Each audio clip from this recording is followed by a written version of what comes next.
Alex Haley அப்படிங்கிற ஒரு American novelist எழுதின புக்கு தான் ரூட்ஸ். அந்த ரூட்ஸினுடைய தமிழ் டிரான்ஸ்லேஷன் தான் 7 தலைமுறைகள். இந்த புக்கை பற்றி சொல்லணும்னா, இந்த புக்கு உலகத்தை சிந்திக்கவும் வருத்தப்படவும் அதிர்ச்சி அடையவும் செஞ்ச ஒரு புக்குன்னு சொல்லணும். ஏன்னா இந்த புக்கில் 7 தலைமுறையை பற்றி அவர் சொல்லுவார். அந்த 7 தலைமுறையில் 7வது தலைமுறையை சேர்ந்தவர் தான் இந்த ரைட்டர். அதுக்கு முன்னாடி இருந்த 6 தலைமுறைகள் எப்படி இருந்தது, அவங்க வாழ்க்கை எப்படி இருந்ததுங்கிறத தான் இந்த புக்கு நமக்கு சொல்லுது.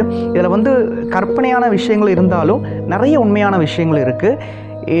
இந்த புக்கில் சொல்லக்கூடிய ஃபஸ்ட் ஜெனரேஷன் ஆஃப்ரிக்காவில் இருந்தாங்க. ஆஃப்ரிக்காவில் அவங்களுடைய வாழ்க்கை எப்படி இருந்ததுங்கிறத இந்த புக்கு சொல்லுது. அதுக்கப்புறம் அவங்கள எப்படி அடிமை வேலைக்கு வெள்ளையர்கள் அமெரிக்காவுக்கு அழைச்சிட்டு வந்தாங்க. அழைச்சிட்டு வரும்போது எப்படியெல்லாம் அவங்க இந்த ஆஃப்ரிக்கா மக்கள் கஷ்டங்களை அனுபவித்தாங்க.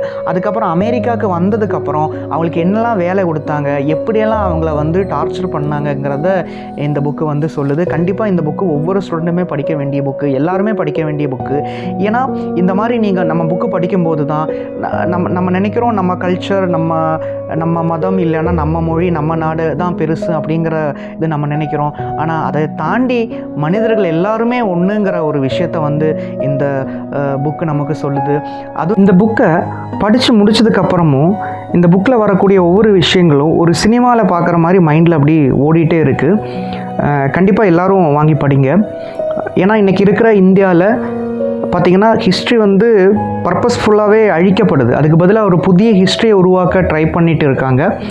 அந்த ஒரு சூழ்நிலையில் நம்ம ஏன் ஹிஸ்ட்ரியை தெரிஞ்சுக்கணுங்கிறத இந்த புக்கு ரொம்ப அழகாக சொல்லுது. ஸோ எல்லோரும் வாங்கி படிக்க ட்ரை பண்ணுங்கள்.